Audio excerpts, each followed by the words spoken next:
Hello mga ka-dicer! Nandito ka ako ngayon sa Victory Mall.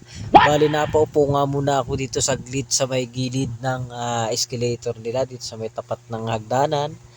Dahil tayo ay kakakain lang ay magpapahindag muna tayo bago tayo pumasok sa loob ng Pure Gold Victory Mall. Dahil doon nga ang kasunod ko na rota.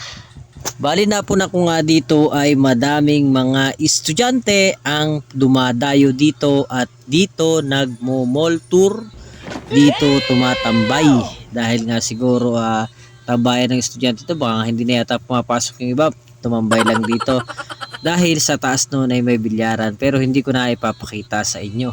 Yan, nakikita nyo nandito lang ako sa may upuan, napatambay lang talaga ako dito at naisipan ko lang din mag video kaya medyo maikli lang yung ipapakita ko sa inyong video. Nandito po ako sa may tapat ng Abinsons. Yung mga gustong bumili ng appliances, TV ay nandyan lang po yan sa Abinsons.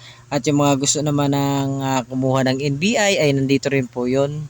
Ang kuhaan ng NBI sa Victory Mall.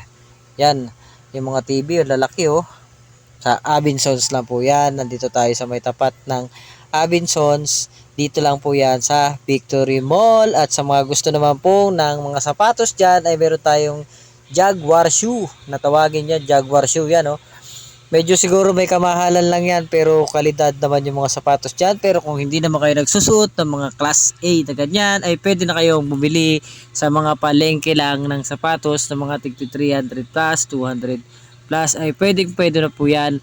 Kahit ano pwede basta sakto sa budget. Dahil mahalaga na nagba-budget tayo dahil talaga sa mamahal na mga bilihin ngayon, nagmamahal ang bilihin pero ang sweldo naman ay mabagal ang pagtaas kaya dapat talaga ay nagba-budget tayo at hindi na natin kailangan bumili pa ng mamahaling sapatos at doon na tayo lalaang sa mas makamumura at mas makakatipid tayo. Hindi naman nakukuha sa mga mamahaling sapatos yan. Nakukuha yan ay kung papaano mo dadalhin yung isang bagay na sinuot mo.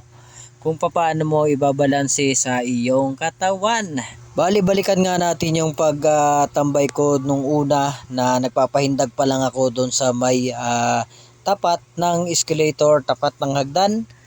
Na yun na nga, yung nabanggit ko nga yung maraming estudyante, yung pumupunta dito sila tumatambay dahil nga sa taas niyan ay tigkabila ay mayroong bilyaran. At meron ding iba pa ring mga tinatambayan na mga upuan na bagay sa mga magkasintahan na kung gusto nyong mag-date ay pwede kayo dito sa Victory Mall.